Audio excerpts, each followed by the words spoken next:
and is focus on personal essays, which is what I said I'd look at when I promised to do this class on TikTok. So what I'd like to do is I'd like to give you a bit of structure and a bit of method to the personal essay. And above all else, I'd love if you guys could see that this is not something that you rock up and you just kind of like give it a lash and hope that it goes well. It requires preparation. It requires forethought in terms of how you're going to approach it. And above all, I really feel it requires a method.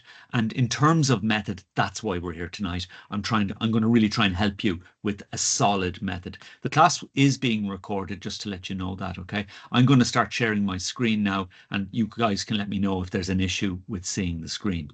So we're going to have a look at personal essays, and that's what we're going to focus in on initially, all right? I suppose the key thing to understand with the personal essay, and it's identical to every other aspect of the Leaving Cert, is that it requires you to keep to the guidelines of the marking scheme. And the marking scheme is PCLM, and it's the same marking scheme for everything.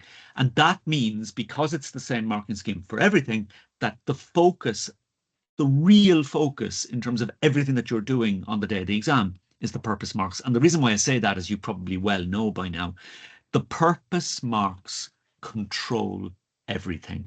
So if you drop 2 marks in purpose, you've automatically dropped 2 marks across the board. So that means if you get 28 out of P, it means you're going to get, well, 28. You're going to start with 28 out of C and 28 out of L. All right. Now, let's just have a look at each of those very quickly, just to be sure that we understand what we're doing with these. The purpose marks control everything, as we said, and they have a list of 8 things that they're looking for in terms of purpose. So they have 8 physical ticks to make that they're looking for in order for you to achieve 100% in purpose. And let me just tell you, like, guys, it is entirely achievable. For those of you, I'm sure we have a full range of students here tonight. I'm sure there's plenty of you here now are going for a H1, and you're very hardworking and you're very ambitious, and maybe you might lack a bit of confidence. You're not sure if you're getting the right advice, that kind of stuff. For you listening tonight, the good news is all that hard work, all that effort that you've been putting into this will be rewarded, provided you give them what they're looking for in the marking scheme. And that's what we're going to try and teach you tonight. Okay. So the purpose marks, we're going to come back to that in a minute, but we'll just keep in the side of our heads that there's like 8 things that they need you to do. Cohesion then is the structure of your essay, your paragraphing in particular. Are you writing in structured paragraphs? All right. And that means, are you writing in paragraphs that actually link and are relevant to the question? We keep going back to purpose, but paragraphing really is what they're talking about when they're talking about cohesion. Language, well, the language is your language appropriate to the task? Now, it brings in loads of things, the old language part of the thing. It's a bit of an old mystery in some respects, but it does bring in things like possessive apostrophes. It brings in things like punctuation. So that's really important that you get that right, okay? And we're talking about this in class today. We're doing a debriefing on the mocks. For paper 2, that would mean that if you don't put the poet's titles in inverted commas, you're going to lose 1 under L. And 1 under L is a serious drop, because 1 under L is the equivalent of 4 mechanical errors. If there's anybody here tonight who has a spelling and grammar waiver, somebody asked me that today, actually. If you have a spelling and grammar waiver, what it means is you need to be better at purpose than everybody else who doesn't have it. And what it means is that you'll be marked out at 33, 33, 33 for these, and then this is gone. So technically speaking, if your purpose was weak, if your question answering was weak, if you didn't tick the 8 boxes that they're looking for in the personal essay in particular, well, what it would mean is that you could actually do worse with a spelling and grammar waiver than without, if your purpose was poor. Okay. So I think you all kind of know PCLM at this stage. I'm not going to really bore you any longer with that, but you get the idea that, like, this is the rule book by which you're playing. They are not making it up on the hoof.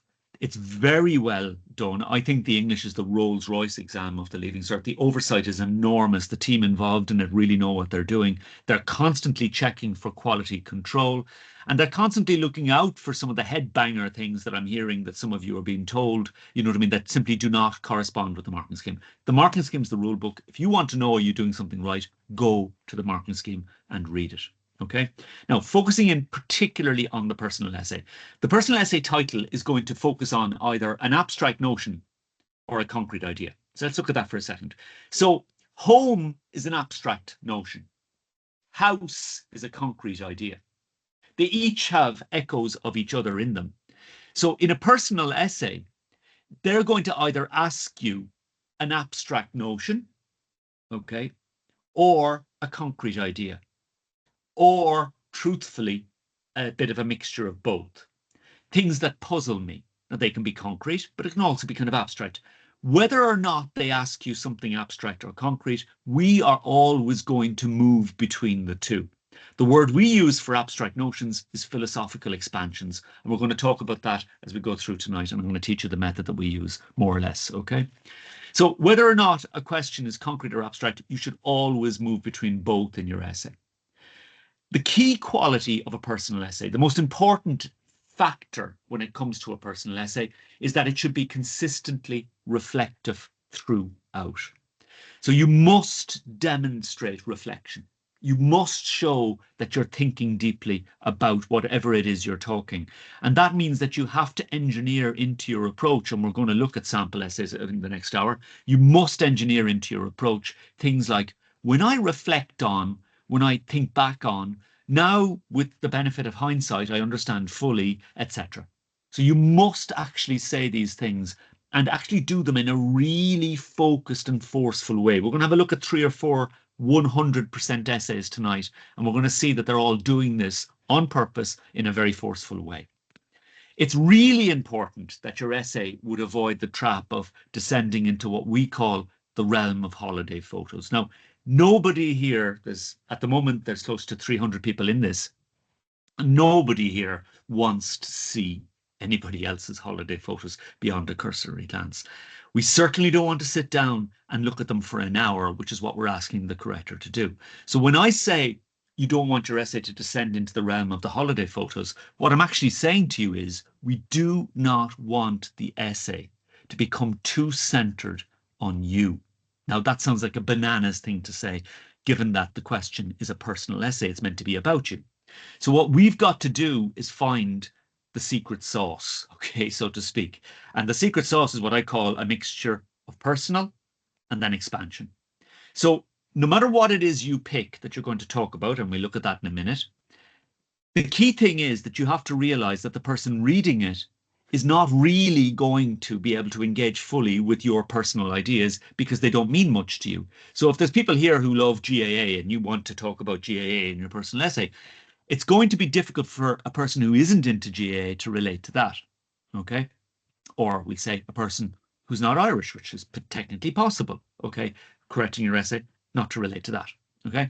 So what you've got to do then is find a way in your essay to expand out of whatever the thing you're talking about is so that you can reach what we call a philosophical or universal expansion. And I'll come back to that now in a minute, okay? So the key thing is we want to make sure that each of our paragraphs has a mixture in it of deeply reflective personal stuff and then also philosophical outward expansions. And we'll talk about that in a minute.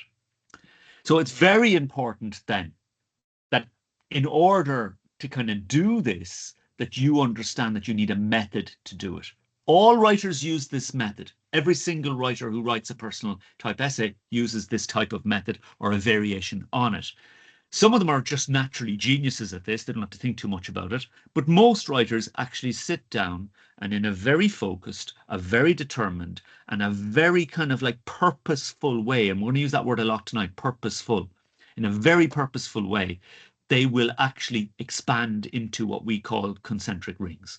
And the concentric ring method of expansion is the easiest way to prepare ahead of time for something that seems like it's not possible to prepare for. Like I've been asked now if I had €1 for every time I've been asked in a revision course or a masterclass or you know what I mean, a grind. If I was asked, like, how can you prepare for something when you don't know what the title is going to be? The answer is they are going to pick a title that allows you to write. And this is why the personal essay is a very good option.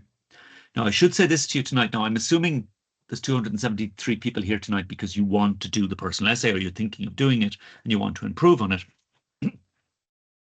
I would say to you that whether or not you're planning to do a personal essay on June the 5th in roughly 100 days time, okay, whether or not you're planning to do that, you have to be prepared to write in this way. Like you absolutely 100% need to be able to write in a personal reflective manner, because they're going to force this in question B as well. So potentially what we're talking about tonight is potentially worth, just to be clear, okay, 150 marks. It's a massive amount. Actually, I should go really stronger than that. 165 marks. Now, if you think about that, that's an insanely large number of points available for being able to write in a personal way. And why I say that is they could ask you something quite personal, even though it's likely to be more opinion based, but it could be personal in question A, part 2. They definitely are asking it regularly in question B. Question B is really a mixture of discursive and personal, discursive and personal, discursive and personal, and all the time they're alternating between the two. Okay, so you have to be able to do that. Last year, it was a diary entry, and they asked you to write a reflective diary entry. So they had a discriminating adjective in there, do you know what I mean? And they wanted a reflective diary entry on travel. Okay, in which you share insights. Insights are deep and accurate understandings that you've received or gained through your travels. So it essentially was a personal essay in diary form. Okay. So the way for you to add depth, texture, philosophical depth to your essay, the way to do that, guys, is for you to kind of work out how to manipulate this method of concentric ring expansion. So the concentric ring method, it begins with a personal connection at the core, ensuring that your response is grounded in authentic experience or belief. Now, this is the most important thing. It then moves outwards to explore broader contexts, linking individual insights to wider societal, historical, or universal themes. So that's what we're trying to do. The response then incorporates specific examples or observations, offering concrete details that add depth and substance. Okay. Further outward, then it addresses causal implications, examining how these examples or ideas interconnect. So what are we trying to do? That all sounds very wordy. So what we're trying to do, and this is it put in a much simpler way, is we're going to start with a narrative hook, a story. Okay. This narrative hook, in my opinion, should be grounded in something real. It could be someone you met, a chance encounter. It could be an inflection point in your life. A death can be a very powerful one if it's done sensitively and well. The key thing is it needs to be done properly and in a meaningful way. So it could be something like a loss of someone close to you that has caused you to reflect on the world in a different way. It could be a birth, like the birth of a child, a new beginning. It could be, it could be anything. It could be a spell in hospital. It could be a visit to an art gallery. It could be a book you read. I could go on and on and on and on and on, but only you know what means something to you. And like what you've got to do is to think about what actually it means to me. And then when you pick your thing, whatever it is, it could be the GAA, I mentioned it earlier on. Whatever it is you pick, you stop then, and that's your idea, and then you do your research. Your first point of call, or port of call, first point of expansion when it comes to a narrative hook is, has anybody else actually written about this stuff? Has any other person out there? And the answer is, I can tell you now with the internet, the answer is yes. Many, many more people have written about whatever it is you pick.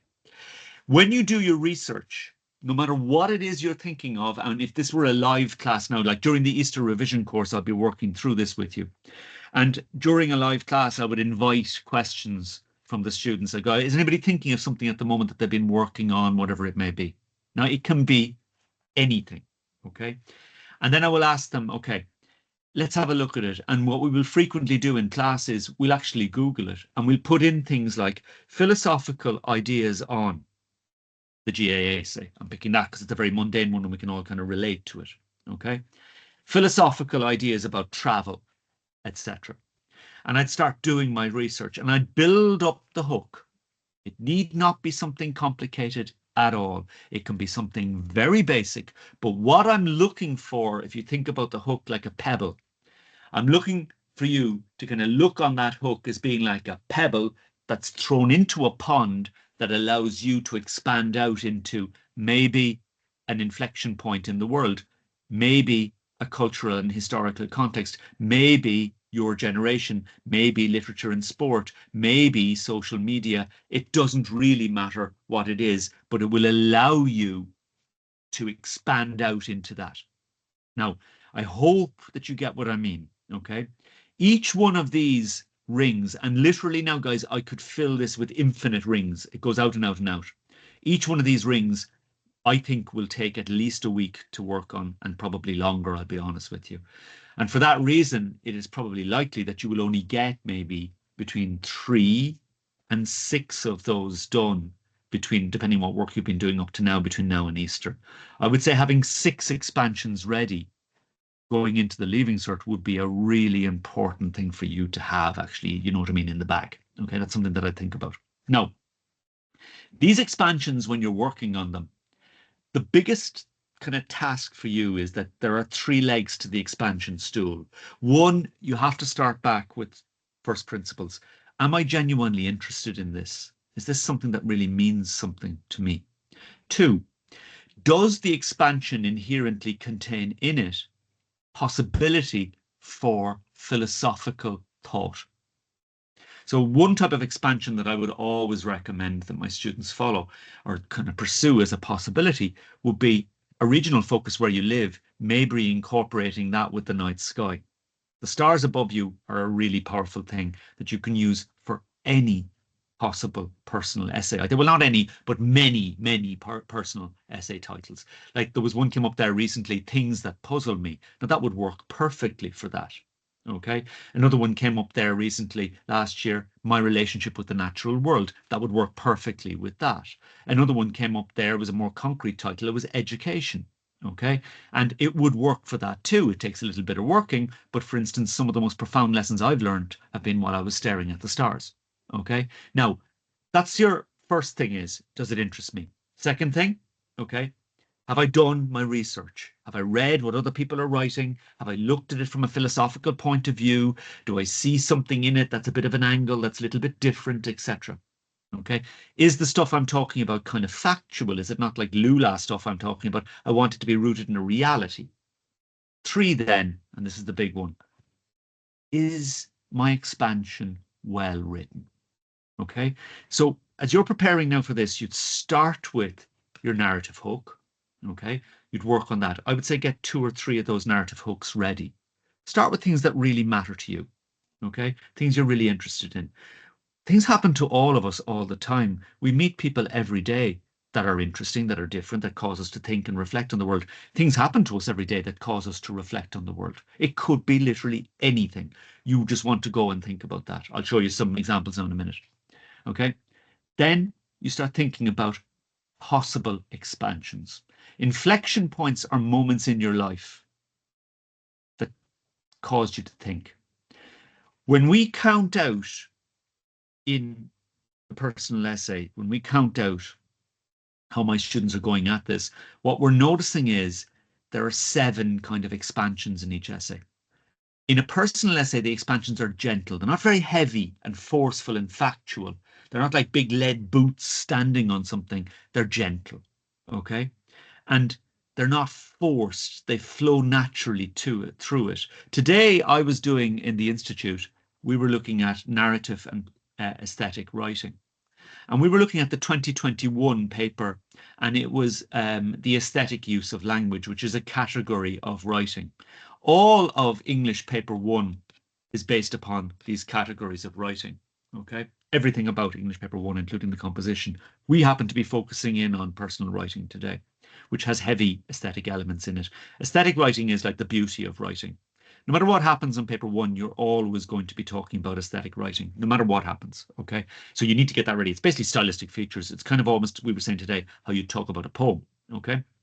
And in our preparation today, we're looking at the 21 paper, and the 2021 paper, okay, is this one. You should go and look this up, okay, by Dorin Griefe, okay, who basically writes about her experience gardening. It is essentially a personal essay.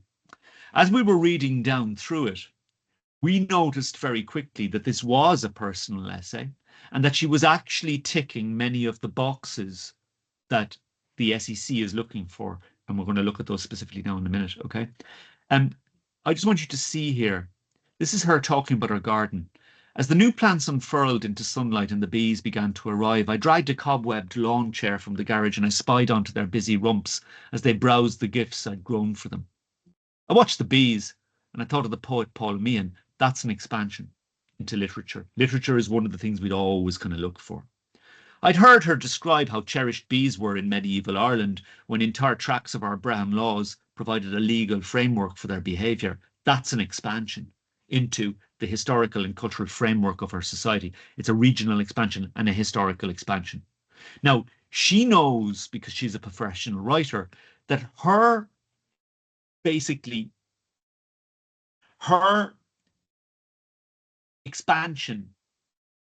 or her essay on her garden is going to become a holiday photo essay if she doesn't include these kinds of things in it.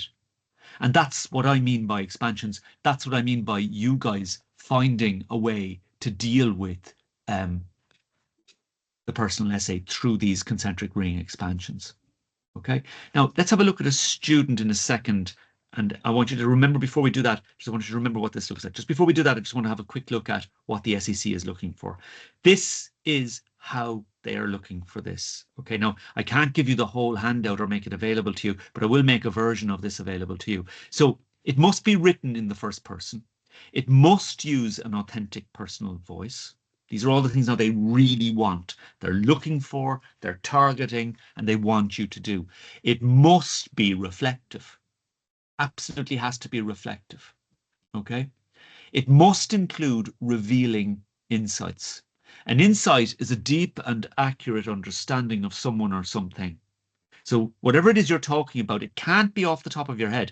If you're going in on the day of the exam and you're writing about a personal essay, that literally you're making it up as you go along, which is essentially, in my view, 40,000 of the 44. There's 44,000 people going to sit the exam, and roughly about 40,000 of them, well, not all of them are going to do a personal essay, but let's just take that as a simple kind of metric. Roughly about 40,000 of the 44 would, if they were doing a personal essay, try it for the first time. The people who are in the running for the H1 are not trying this for the first time. They're actually rewriting things they've written many times before. You should adopt a confessional tone. That's number 5 on their list. The easiest way to say or to make something confessional is to kind of share that it went wrong. Oh my God, like I shouldn't have done that. Okay. Or I realize now that I was deeply mistaken in my belief. I understand now that I shouldn't have spoken like that. That kind of thing. It should contain individual observations.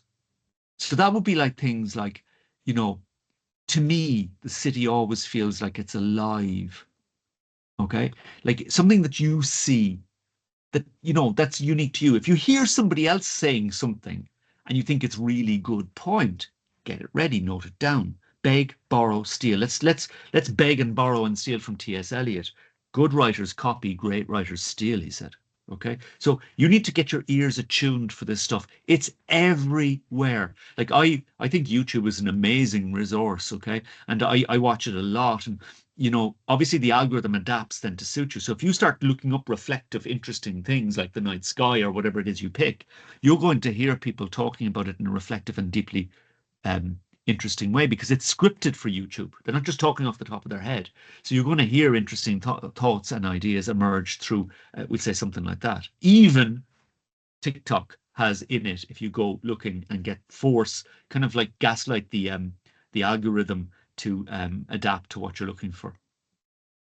You should use personal anecdotes, and I would say use numerous personal anecdotes throughout your essay, certainly more than one anyway. They need not be very extensive. They need not be very long. They can be quite small. Okay. She uses Nigrifa. I'm not going to go into it now, but she uses many of them in that. If you read through it, you'll notice, like if you had this out and you read through that article and you started underlining where it ticks each of these 8 things, you'll see what I mean, that it's very purposeful, that essay by Nigrifa.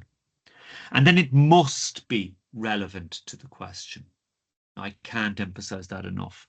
So we're early enough now in our journey through this in the institution, in the other schools, where I work. I also work in St. Killian's German School. Big shout out to all of you guys tonight if you're watching, okay, as promised.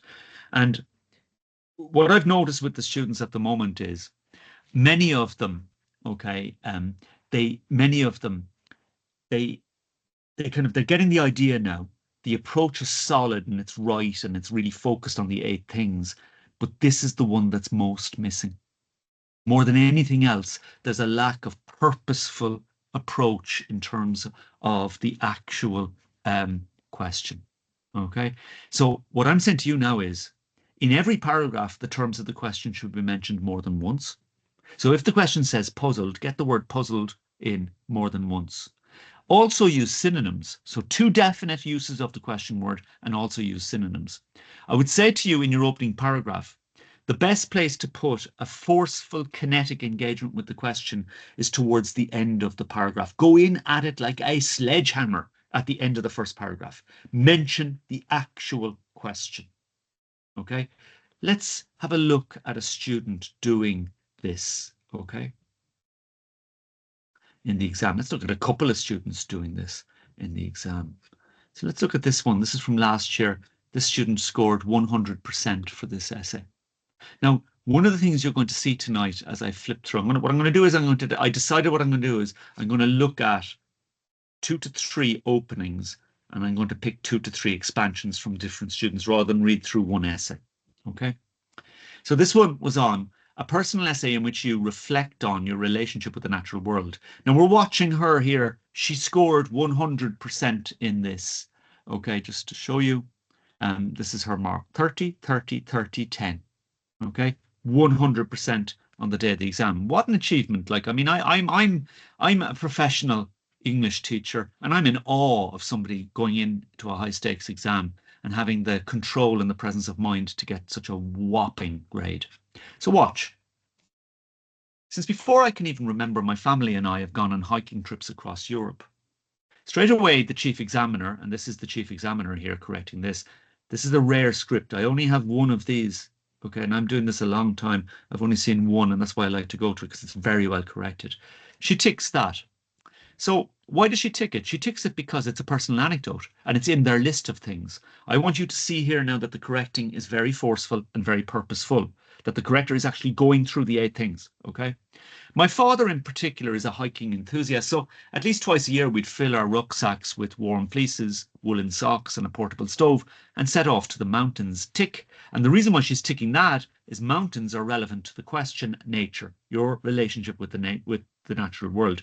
Look at how she has put a box. Just the way she thinks, I'm kind of getting to know now how she writes, right? She underlines personal, relationship, natural world, but she sees reflect as being the central quality of a personal essay, and she's so right. Okay, now she would have sat in this exact same masterclass last year. She would have sat there taking down these points, and she would have been the type of student who said, I'm actually going to do that. I'm really going to do that. Okay, there are pictures all over my house of my sister and I frolicking and splashing around in streams. Okay, so now she's bringing it very much into her. Okay, and her house and her home. Very simple English. I showed this to my 5th years who were much earlier in their journey through all of this than many of you. And they were shocked by how by how simple the English was. And it should be straightforward and simple. When you write personally, you write in a simple way, don't you? Okay, that's a key thing in terms of language. Of me up a tree screaming in delighted exhilaration, and invariably of all 4 of us trekking up a mountainside in our big, hefty mountain boots. Or hefty hiking boots. Why does that get a tick? For 2 reasons. 1, it's relevant to the question. It's the natural world. Okay. 2, it contains a nice piece of descriptive English wrapped up in an alliteration. Hefty hiking boots. Okay. I think these trips and the example set by my father laid the foundations for what would become. Now, she does a very clever trick here, and it's something that we would have talked about at length last year. Take the terms of the question. You reflect on your relationship and stick in 2 discriminating adjectives of your choosing into it. And she goes, look, watch. What would become my beautiful and intimate relationship with the natural world? The corrector ticks it because she's mentioned the question. Now, in that paragraph, she picks up 4 ticks And I think that's actually about bang on for the list of 8 things. She hits separately 4 to 5 of them in the paragraph. But the ticks aren't random. They're very purposeful. And I want you to see that. That's why that paragraph gets 100%. Okay? Now, watch what happens next. In the 21st century, perhaps, the words intimate and beautiful are not those that immediately spring to mind when considering the relationship between man and nature. This is her first expansion, and it's an expansion into the wider world. The corrector doesn't tick it because it does not. It's a very clever ploy she's done. Okay, she's moved out. She's linked to intimate and beautiful, her discriminating adjectives, in order to give a cohesiveness to the paragraph. That's those C marks. So she's created a link back to the previous one. Okay, she's moved out now. Okay, into something broader, and the corrector isn't ticking it because it's not personal. That's very important. Now watch what's happening. However, that expansion is just the same as, just so that you can see, it's identical to nigrifa. Look, of the many species of bumblebee in Ireland, I've read that 1/3 may be extinct within a decade. That's her version of what the student is doing here. That's a mini little expansion out. It's not personal. This is a personal essay, but the corrector realizes that this is really important in terms of giving the essay that secret sauce I referred to earlier on, that mixture between kind of sweet and sour. Now watch. But I think this is both a mistake and a sad reflection on society. For me, nature is my closest companion and my most reliable friend. Okay, so boom, right? That's what she went with, right? Very purposeful. Okay. Now, I'm just going to move to one more of her expansions, and I'll come back to her in a minute. So, the ultimate source of beauty and inspiration and the connection I have to the world around me, tick, tick. That's a personal observation. It's a reflective statement, and it's a confessional one too, to an extent. Often I come home from school in the evening, my bag and my turbulent mind weighing me down, tick. Second narrative, second anecdote. That's her second anecdote, okay? Very simple again. I have to step outside for relief, and I crane my head backwards and I look to the sky as the silver orb or chin of gold, as Emily Dickinson put it. That's a literary expansion, just the same as Nigrifa there mentioning Paula Meehan, the poet. Exactly the same thing.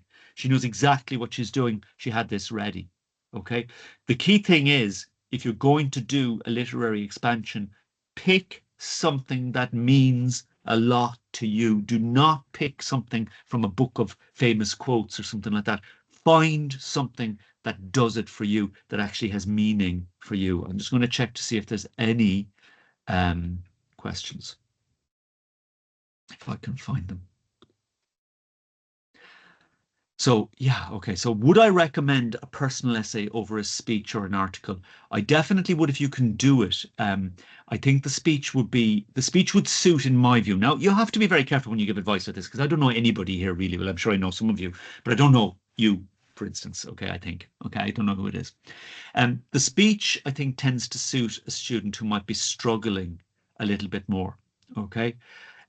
The speech is more discursive. It's using a more discursive approach, obviously, in terms of your expansions. It's still using the concentric ring method, but I don't think I don't know if a speech is as likely to hit those stratospheric grades, because I think the speeches tend to attract, I suppose it's kind of a self-fulfilling prophecy. They tend to attract students who struggle a little bit more.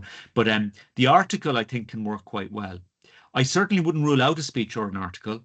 The article, like I'm going to do more of these master classes. As long as there's interest in people doing them, the Institute wants to do them. Okay. And I'm going to be doing more of these. I'm actually doing one on Sunday. I should say that to you as well. We're doing another one on Sunday. And what I was thinking is I was going to maybe say something up on TikTok for people to decide what they'd like me to do. I'll actually do whatever you think you'd like me to do, or I might even ask you tonight. You can throw it into the chat what you'd love me to look at on Sunday evening. Okay, the link for that is up on the Institute, but I'll definitely put a link up on TikTok as well, since most of you came for that. The notes will be available, Matthew. How many question Bs should you do? You only do one question B, Alex. You only do one A, one B. You can't do two question Bs. You do two question Bs and you're in deep trouble. Okay. Should you have notes for all the rings? No, you should not. I recognize that name. Okay. You should not. No.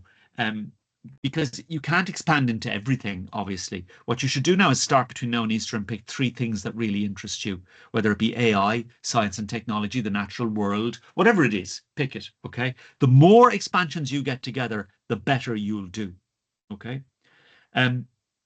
Are the expansions a general idea or a strict title? No, they're a general idea, Anna. So I don't want to get too prescriptive with that. You can pick anything that suits you. It's a personal essay, remember. Now, one of the things, guys, there will be sample personnel. You have to be very careful, fellas. Okay, can I just say that to you? Be very careful about sample essays on 2 levels. The first thing is sample essays doing the rounds, especially any sample essay that says this is a H1 essay and there's no question. Okay, now that's really important, right? So any sample essay doing the rounds and there's no question that's touting itself as a H1, well, that's rubbish straight away. You cannot have a H1 without a question. That's the first thing. So there's no such thing as a H1 answer without a question, because the same answer, I could write a new question to it and get a H7. Okay, so just please keep that in mind. Secondly, I would exercise huge caution, my friends. Okay, huge caution about the quality of some of the essays out there. I have seen some that are truly shocking, is the only word I would use for it, both in terms of their English and also in terms of their construction. I mean, on every level, they're shocking. Okay, and I've seen a lot of them around lately. Thirdly, what I would say to you is with the personal essay, do not rote learn sample essays. If you rote learn somebody else's sample essay and it's really good, this is what's going to happen. The likelihood is you'll get caught because it gets filtered through a funnel. Okay, there's only 800 H1s in English, guys. The 800 H1s nearly all get checked by the chief examiners. So they request from their correctors them to send them examples of their H1s. And if you're rote learning essays, all it takes is 1 or 2 of you to do that, you'll get caught. I'm telling you, there's so few H1s, you'll get caught if you have rote learned a H1 standard essay, because it will get fuddled up. You'll be extraordinarily lucky to get away with it. And the thing is, there's no need to. If you listen to what I'm doing, you can construct your own H1 essay. Is a descriptive essay hard to answer on? Dominic, it is. I'll be honest with you, I think it's kind of a hard thing to do. The first thing I'd say about the descriptive essay, Dominic, is it's not guaranteed. That's the first thing. So there are years where there's no descriptive essay on the paper, and that could be this year for all I know. I cannot see them doing an English paper without a personal essay on it. I think that would be very unusual, right? I mean, they may even put 2 on, which they've been doing a lot lately, but I just can't see them doing it because I think they'd be leaving themselves open to a hell of a lot of criticism, and they genuinely don't want it. Do you need an introduction? Kayla, your hook is your introduction, just like I showed you there. That probably answers your question. Should the intro be generally or instantly personal? No, instantly I would go with a personal hook when I was. Okay. Would too many anecdotes make it fall into the family photo realm? Yeah, I've done really badly, I would say. Do you know what I mean? The thing is to find the anecdote like she did there. Sorry. So like she did. And she immediately moves out. Like if you look at it there, she comes home. That's the anecdote. It's really short, right? When I come home, I take off my bag, I'm weighed down, lovely expression. And then she looks to the night sky. Then she brings in Emily Dickinson. And then I stand there restless, emotionless, and I watch the spectacle unfold before me. It's as if all my worries simply seep into the soil beneath my feet. Okay, here's another one that got 100%. Okay, this is quite a dark hook, but we'll look at it anyway. Last week, I visited my granddad's grave, and as I do every month, as usual, I entered Glasnevin Cemetery and greeted Stephen, the tour guide, who I've come to know and like in the last 18 months. On this particular Saturday, there was a large group gathered for a funeral, as there is most weeks. However, this one caught my eye as there were only 2 pallbearers instead of the usual 6. That's because his coffin was only 2 feet long. It was the coffin of a baby. Now, that's shockingly dark, okay? Now, where's she going with it? She says, look, I thought about this baby for the rest of the day. This baby hadn't lived long enough to have its first steps or speak or its first words. It hadn't experienced any of the things that would bring it wonder. That's the question. And this got 100% as well. So she expands. Excitement is often hard to find in such a rapidly changing world. That's where she goes. But for me, excitement back to me again. And then she starts going through her rings again. Now, if you can see it now, she's out into the wider world. I'll talk to you about now that in a second. Let's look at another one. I graduated school. This got a H1. I graduated school a few weeks ago.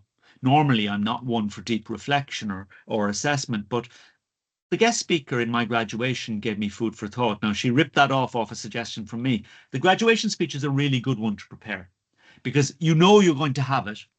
You can bring it into the exam hall, which is always a good ploy. As I sit in this exam hall and I think about the world around me, do you know what I mean? Like everybody else in the exam hall, do you know what I mean? I graduated a few weeks ago. That's kind of what she said, right? But the graduation speech works really well as a prepared hook because if you think about it, you can work on it now. You can decide who the speaker is. You can get the speaker to talk about 3 things, and you can say these 3 things if you pick them, you know what I mean, that they really got me thinking about the world in general. It wasn't per se his speech that got me thinking, but more the questions he left us with. Why does life work in mysterious ways? And I walked out into the hall, the buzz of the graduation seeming further and further away. My mind was racing, struggling to answer his question, leaving me puzzled. So she goes with the question. I would have said she could have even been more forceful with the question. Both of those, no, they did very well. They got H1s. Both of them, I think, got nearly 100% for, I think they lost 1 or 2 marks, okay, for these essays. I would have been even more forceful with the question. I would have done like the student we first saw there, where she actually mentions it. And now she goes for her next narrative. I have a big family, 6 aunts, 7 uncles, and too many cousins to even count. About 40 years ago, my aunt, who has lived next door to me my whole life, was diagnosed with, and then we go with a dark story. And she's looking for an inflection point. Now, the key thing is, guys, don't make them up. They'll look cheesy and forced if you do. Don't make them up. Go with them. Make them real. Okay. Anybody have any questions? I'm just looking at the time. I'll just jump to the chat one more time and then I'll move back. Okay, so we have loads of things here. Boland, okay, comparative tips, all right. Personal essays are better. These are, I presume, people saying what they'd like for the class next week or next Sunday, this Sunday, I mean. Learning expansions, skeleton paragraphs, or a couple of strong sentences per idea. I think, Amy, I'd prepare the idea of a skeleton paragraph. I think really for each of the expansions, I've been working on them quite. You can see there, they've done their research. Okay. I don't know the answer to that. Is the class available after Sunday if you don't go to it? I presume it is. No, like the article, podcast, opinion piece, personal reflection. I don't understand that really, Alex. You might need to rephrase that. Are there any tips for theme or issue in the comparative? Well, we're not dealing with comparative tonight, Ethan. I'll definitely come back to it, though, as something that we'd look at. Do you know what I mean? I think you might have asked me that question. I'm just looking at the time now and I'm running low on time. How much would I write for each part of question A? So essentially, question A, we are looking at question paper 1 tonight. Question A, okay, you're going to be spending about an hour on it. You're going to write about a page and a half, a page to a page and a half for the 15 marker, page and a half to 2 pages for the 20 marker. Incredibly good essay. Okay, thank you. Are discursive essays and speeches the same thing? No, they're not. A speech has a discursive element to it, Jenny. A discursive essay is a totally different thing. And I'll definitely give consideration to doing a masterclass. We have a good 10 to 11 weeks before the Leaving Cert now, and I'm going to do a good few masterclasses as promised before then. How do you research the expansions? Can I give an example of some of the expansions? Well, I think I've already done that. Like, for example, it can be anything, but something that matters to you is the key thing. The one I always pick lately for the last year is my motorbike. I'm big into motorbiking. I love it. And it would allow me to talk about so many things if I used it. Okay, so pick something that matters to you. Sorry, Alex, you meant to ask how many question Bs do we do? I meant what question B will most likely come up. No way of answering that, Alex. That's impossible. Okay. I can't predict what question B is going to be answered or asked, but what I can tell you is it will allow you to write about the world in which we live. The whole paper will. Okay. The only question that I would say doesn't allow you to write, and this is going to sound mad, is the short story. The short story is designed to hem you in and prevent rote learning of short stories. So I think it's kind of hard. It allows you to write, but you need to be extraordinarily talented to try it, and I'd stay away from it. We could do a class looking at discursive essays. Okay, no problem. If you got a merit in the junior cert, well, I wouldn't even consider, Naisha, the junior cert as having any bearing on what's happening here. The junior cert is First of all, it's a terrible exam. That's the first thing. Second of all, I'm not convinced it's corrected properly. And thirdly, the Leaving Cert is a world apart in terms of critical thinking and in terms of what they're looking for. The Leaving Cert is a Rolls-Royce exam. It's the best exam on the actual Leaving Cert, if you ask me. And I say that because it's 97% critical thinking. There's no other exam comes close to it except for applied maths. When does a personal essay, can you lose marks for not saving the head? I don't understand that question. Sorry, AB. How long should a personal essay be? I'd say you'd be writing about 6 pages of examination booklet. What separates a H1 personal essay from a H2 personal essay? Well, here's a really, Lauren, a really interesting kind of question here. Okay. So 2 things I would say: the quality of your expansions. Okay. The philosophical depth to the things that you're talking about. Right. The level of actual research that you've put into each of the expansions. Okay, let me show you a really well-researched expansion. So this is a student who got 100% for this essay. Or no, she didn't. She got 97% for this essay. I think the essay itself is 100% quality. I'm not going to go into why it didn't get the full 100% later. So watch this now for an expansion. This is one was on education. She'd done her work. She did really worked hard. Excellent, outstanding student and a lovely person. So, of course, long before I decided which subjects to take on, there were others who gave much more thought to the disciplines of learning. One such figure was John Quincy Adams, with the 6th President of the United States of America. Nearly 200 years ago, he imparted an observation on different learning, which affected me deeply. Now, the key thing here is she's back to me. To summarize, now this is a historical expansion. To summarize, he said, I have studied politics and war so that my sons can study economics and agriculture, so that their sons can study poetry, music and art. And as a girl, I'm keen to point out that daughters too now are invited to participate in learning. Now, I just want you to see there the quality of that response. Like, it's incredible. Do you know what I mean? In terms of the work that she's put into that. Like, that is absolutely professional grade writing, okay? But there is no way that she did that on the day of the exam. This did not happen. This happened in February and March and April when she was sitting down working on this stuff. Now watch what she says next. What strikes me, again, now that's the reflective statement about this quote, is the value it places in the division of learning disciplines. Effectively, it says that all learning is valuable, but it's still separate and distinct. Now, there is no way on earth that that girl sat down and said, you know what, old Quincy, what strikes me about him is the division he places on learning disciplines. She prepared that. She read it, she researched it, she thought about it, she honed it, and she had it ready ahead of time. Quincy Adams is a great guy to look at. But listen to me, guys, I can't pick for you what it is fires your imagination. You've got to do that. But this stuff is everywhere. Like everywhere. I just want you to see then as well what she's doing here. To me, the real value of wide and broad learning comes. Now, the question was, write a personal essay in which you reflect on the value in engaging of all learning, in all kinds of learning. Can you see there, like she purposefully in every paragraph hits the question. All my guys do that. Really purposefully, really aggressively. You answer, you deal with the terms of the question. Okay. And then she works on and goes on through different expansions. Okay, so that's that one we looked at. And she moves into another expansion. Okay. And then she like essentially walks back to her opening hook, which was about her learning Latin or trying to learn it as a little girl. Okay. And she walks back to that. Now watch. She does something that we tend to do quite a lot, and it works quite well.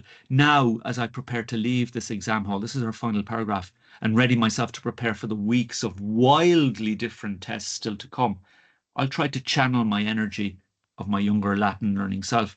Although our school system doesn't always encourage it, to see it, there's a deep and meaningful value question in learning widely. It helps us to find pleasure and growth within ourselves, and it stretches our minds to contextualize the world around us. And at this intersection of different kinds of learning, wonderful things can happen and tick from the corrector. So she goes back to where she started. They all do. If I go to okay, the one we started with tonight, we jump to her final paragraph and give you an idea of how much she's written. I'll show you that now in a second. For these reasons, I'm deeply grateful to my father for instilling that positive and intimate connection to nature within me. The relationship I have cultivated with her has grown to become one of the most cherished things and I only can hope that I spread this love to others so that we can work as a global community to prevent the further degradation and ruination of the natural world. To paraphrase David Attenborough, it will only be through love and understanding that we will be motivated to protect the natural world. And the results of this relationship could be revolutionary. And she ends with that. Abi, you have a question. Now, the problem is I can't, I think, grant you the ability to speak. I don't think I can. Let me see. I don't think the system for very... Hold on, I can. No, go for it, Abi. No. You're on mute now, Abi, if you have a question. Just see if you can turn off your mic. If not, you'll have to use the chat. No, I don't think it does. For obvious reasons, I think the whole mic thing is shut down. We had people planning their Santa Ponza trip in the last one. I'm going to go through a few questions now again, okay? So yeah, how would I plan my essay? Well, I'd be looking at my hook. Which of my narrative hooks that I've prepared works well? What can I expand into? So in terms of our method, that's a really good question. So in terms of our method, how we approach these things, okay? Let me just show you, right? We're working with this, okay? So what we're trying to do is expand into that. There are numerous, okay, numerous things that you can expand into, but there are a couple of universal ones. Social media. You may only get a sentence or two, but you will be able to talk about social media. For instance, the natural world, you could have easily have said, well, one of the things that really saddens me is the way in which everything today, including our relationship with the natural world, needs to be translated through a filter, something like that, an Instagram filter. So how many people I've seen, you know, with their heads in their phones when surrounded by natural beauty. It'd be very easy to look at that, okay? Another universal expansion is Gen Z, your generation. And if you watch these guys, they will all do that. Like they will expand into these universal expansions, you know. Let me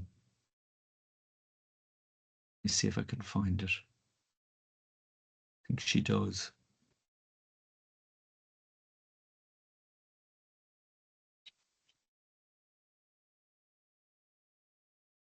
No, I can't find it. She actually mentions there, I'm sure it's here.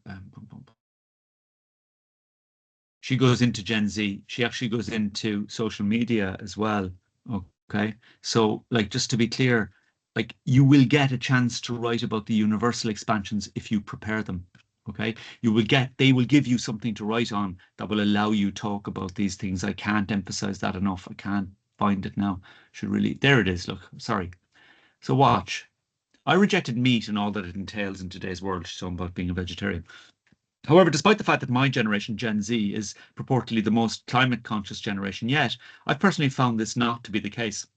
Yes, my friends have a vague incoherent, you can see the research done there in terms of the word, it's kind of an unusual, or means badly formed, concern for the future of the natural world, but only so far as it pertains to them and their lives. I, on the other hand, crave a deeper connection with the land and the rest of creation, and boom, I, on the other hand, that's the thing that gets it for the creator. That gives it context. That's her Gen Z expansion. And you can see there how much it kind of occupies. So Grace, I'm going to try and see if I can unmute you, but I don't know if I can.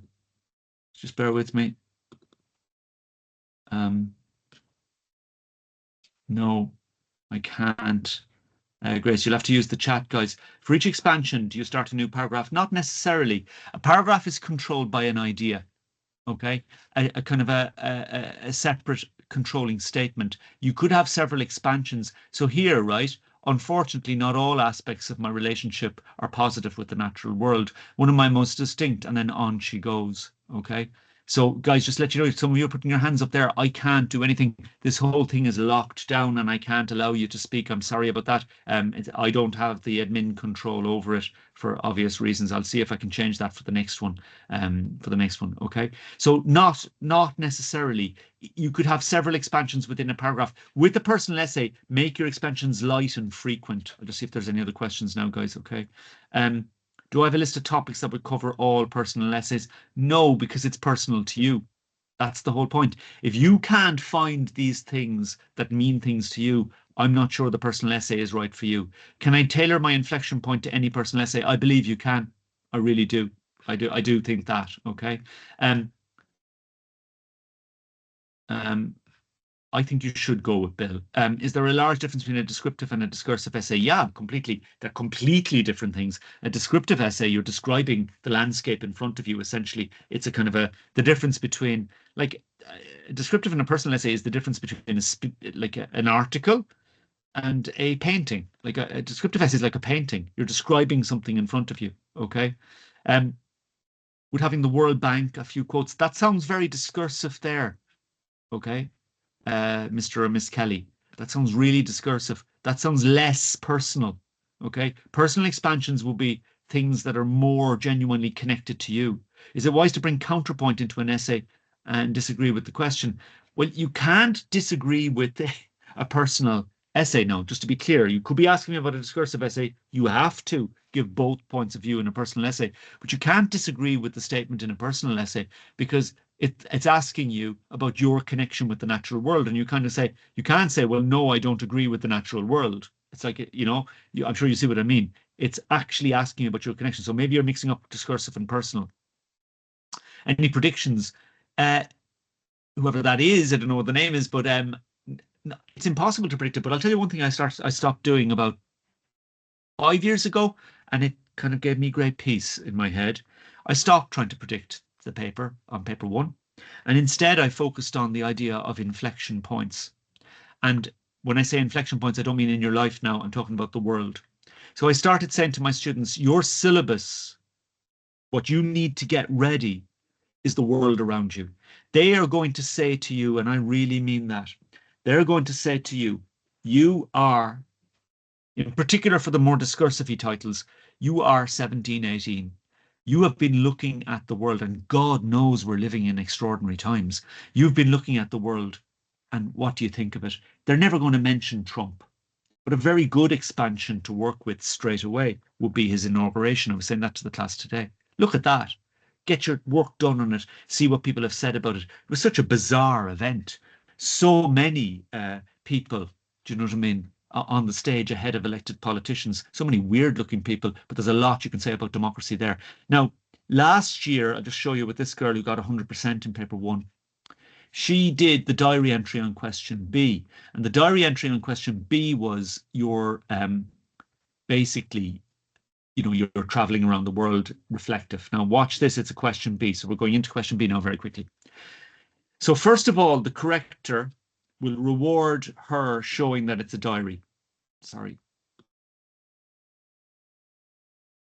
So the corrector is going to reward her for demonstrating that it's a diary. So watch now. Date, dear diary, tick, tick. So it's a question B. Shape is very important for question B. But forget about that for a second. Watch what she's done here. Reading back over my last entry 2 days ago, I'm just realizing I never specified exactly what changed my worldview. That was the question, something that's changed your worldview. I'm going to reveal all now. There's so many things that shaped it, but perhaps the most significant was the experience of getting caught up in the protest against the government in Georgia last month. Now, we would have researched last year for obvious reasons, the war in Ukraine. We would have looked at democracy under threat. We would have looked at our relationship with our neighbours in Europe and Russia and all of that. And she had done that work. You can see that. And then she uses the expansion. It was a Soviet satellite state, but since the breakdown of the Soviet Union, so she had it ready as a possible expansion. Now, I can't do that for you. Sit down, my friends, look at the world around you and get it ready. Now, that was a little taster, okay? I'm sure you understand these masterclasses are not the same as the Easter revision course where I have 5 days with you. Do you know what I mean? They're not the same as the grinds on a Tuesday evening where we walk through these things and we're much freer to ask questions. We can use the mic and we can talk and all the rest of it, okay? However, I hope you found that helpful, guys, okay? I've really enjoyed your questions, you know what I mean? I'll just have a quick look. Should there be a narrative hook carried through the essay? Not necessarily. If it works, yes, it should be like the vibe of the essay is established. Would it be possible to go from this? Absolutely. Listen to me. My current class at the moment, we've identified in one of the classes that there's a possibility of 10 to 12 H1s. Okay, there were 2 in the mocks, 2 H2s, and the rest of them were H4s. I would say last H4s, H5s. Last year, I would have said in my class, in the same class, there was 8 H1s, okay? And there was 1 H1 in the mock, and the average grade was around about 68, 70. And I really mean that. Like, it's completely possible, provided the mock was corrected properly. That's the thing. You know what I mean? So guys, I hope that's been helpful. I'll see if there's any more. How do you come up with different aspects of expansion to cover the whole essay? You have to do your work. You have to sit down. You have 3 months to do this. You can get an awful lot done in 3 months. I'd be looking at 1 interesting expansion a week. You know, this isn't rocket science, guys. There's loads out there. Right now, we have peace negotiations going on between America. Right now, we have America, you know, basically,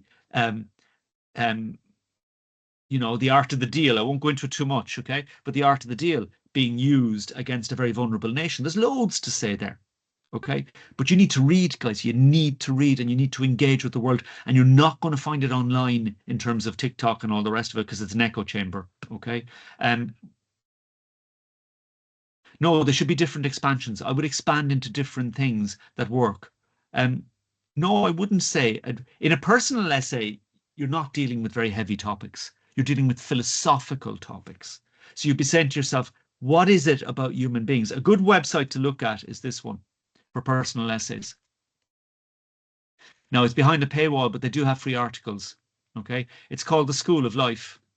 All right. So why we eat too much, what to eat and drink on a date, celebrity crushes. Now, immediately there's stuff there that I think I'd be interested in.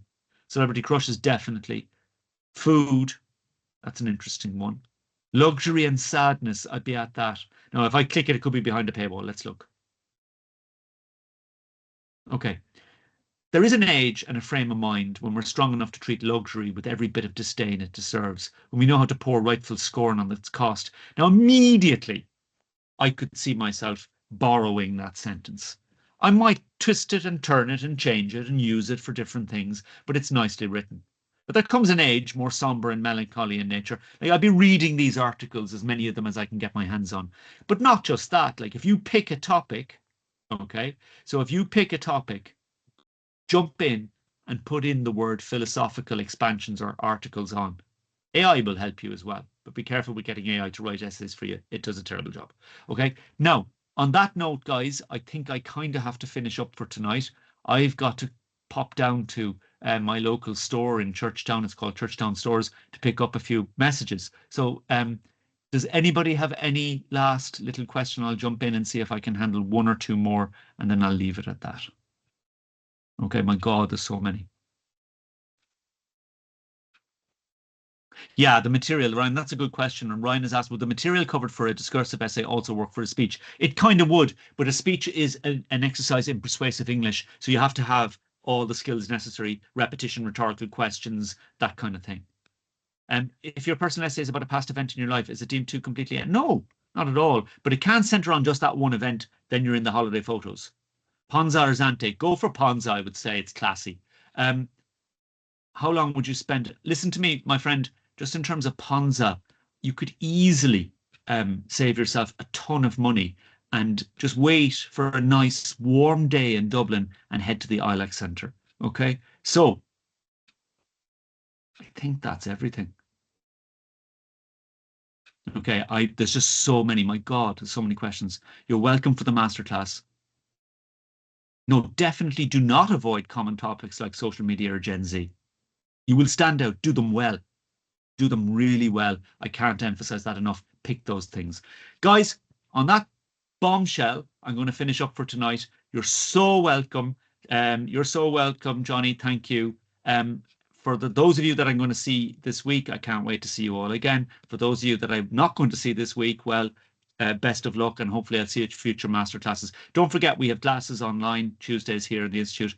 We have a revision course coming up in April that's very comprehensive, and there are going to be further masterclasses. I'm going to advertise those on TikTok and let you know about them. I'm going to actually fire myself from a cannon in the next TikTok. It's going to be what you young people would call mega and epic. Okay, goodbye, people. Bye.